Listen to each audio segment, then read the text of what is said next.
Hello students, आज हम chapter number 4 start करने जा रहे हैं इंटरनेशनल बिजनेस का, जिसमें हम स्टडी करेंगे इंटरनेशनल बिजनेस इन्वायरमेंट को कि कौन सा वातावरण है जिसके अंडर जो अंतरराष्ट्रीय व्यवसाय काम करता है, या कौन कौन से उसमें चीजें आती है, कौन कौन से उसके घटक आते हैं, कंपोनेंट्स कौन कौन से हैं इंटरनेशनल बिजनेस इन्वायरमेंट के। तो सबसे पहले हम स्टडी करते हैं इन्वायरमेंट क्या होता है।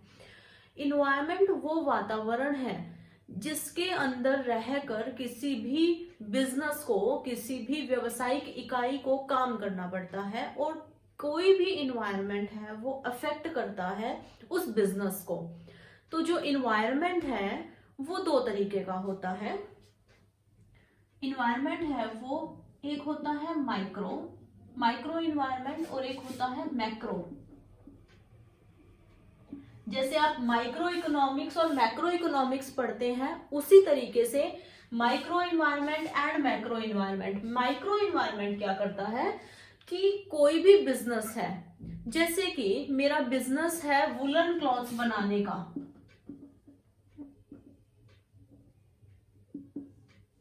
जो सर्दियों के कपड़े हैं वो कपड़े बनाने का मेरा बिजनेस है। उसको, उन कपड़ों को मैं मैन्युफैक्चर कर रही हूं और उनको मैं मार्केट में बेचती हूं। अब सिर्फ ये जो मेरा बिजनेस है, इसको क्या क्या चीजें अफेक्ट करती है, डायरेक्टली जो अफेक्ट करती है। डायरेक्टली इसको कौन कौन लोग अफेक्ट करेंगे, देखो फर्स्ट है कस्टमर्स। जो ये सामान खरीदते हैं, अगर उनका टेस्ट, अगर उनकी प्रेफरेंस चेंज हो गई है, अगर वो नए फैशन के कपड़े खरीदने जा रहे हैं लेकिन मेरे जो है वो लेटेस्ट जो फैशन है, मॉडर्न जो फैशन है उसके हिसाब से नहीं है, तो कस्टमर्स डायरेक्टली अफेक्ट करेंगे मेरे बिजनेस को। क्योंकि कस्टमर्स है, हम बोलते हैं कस्टमर है वो राजा है, तो कस्टमर के पास चॉइसेस है, बहुत सारी चॉइस है उसके पास। क्योंकि हम बात कर रहे हैं इंटरनेशनल बिजनेस की, जहां पर ब्रांडेड, नॉन ब्रांडेड, बहुत सारी क्वालिटी के, बहुत सारी वैरायटी के कपड़े उसको मिल रहे हैं। तो पहला जो डायरेक्टली अफेक्ट कर रहा है वो है कस्टमर किसी भी बिजनेस का। सेकंड कौन है, कॉम्पिटिटर। कॉम्पिटिटर्स, जो उसके कॉम्पिटिटर्स हैं, अगर उन्होंने प्राइस कम कर दिए सेम प्रोडक्ट के, सेम क्वालिटी ऑफ प्रोडक्ट के, तो क्या करेंगे, हमें हमारा बिजनेस भी डायरेक्टली अफेक्ट होगा उनके एक डिसीजन लेने से। क्लियर है।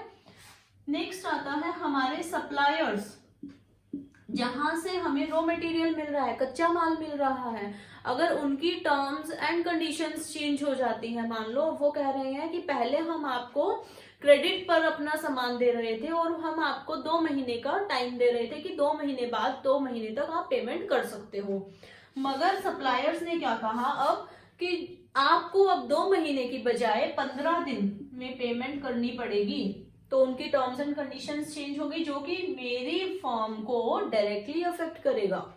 इसी तरीके से जो पब्लिक है, जनरल पब्लिक, वो भी मेरे बिजनेस को डायरेक्टली अफेक्ट करेगी। देन पब्लिक में हम स्टडी करेंगे मीडिया को, कि मीडिया क्या रोल प्ले करती है। उसके बाद जो इंटरमीडिएरीज हैं,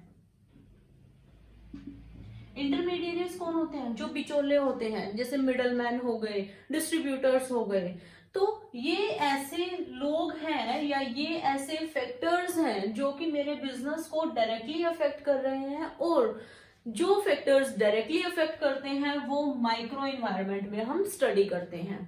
दूसरा आता है मैक्रो इन्वायरमेंट। मैक्रो इन्वायरमेंट वो इन्वायरमेंट है, वो वातावरण है जो हमें डायरेक्टली अफेक्ट तो नहीं करता है, मगर उसका इफेक्ट पड़ता है, उसका असर पड़ता है हमारी जो डिसीजंस है।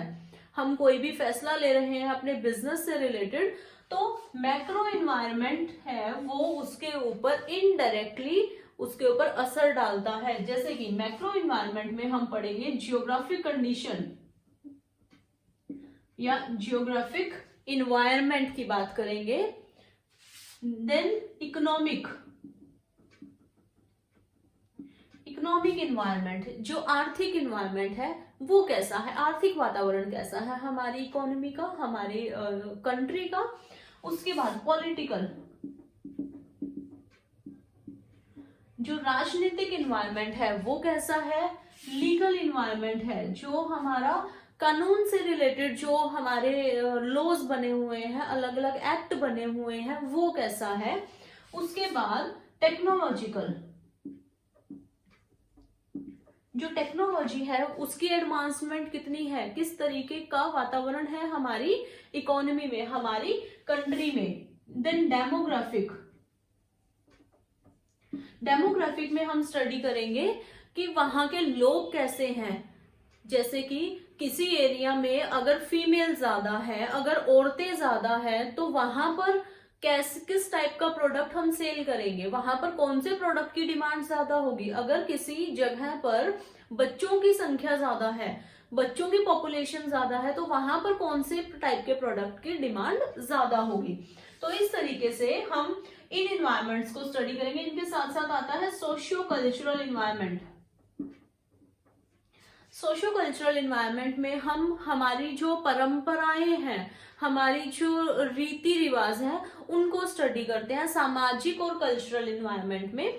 तो ये सारे इन्वायरमेंट हम स्टडी करते हैं मैक्रो इन्वायरमेंट में, और ये सारी चीजें हम स्टडी करते हैं माइक्रो इन्वायरमेंट में।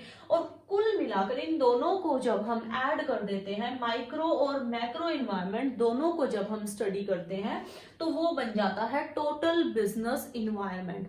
कि ये चीजें हैं, ये घटक हैं जो किसी भी बिजनेस को डायरेक्टली या इनडायरेक्टली अफेक्ट कर रहा है, उसके डिसीजंस के ऊपर, उसके प्रॉफिट के ऊपर, उसकी जो सेल्स है उसके ऊपर असर डाल रहा है।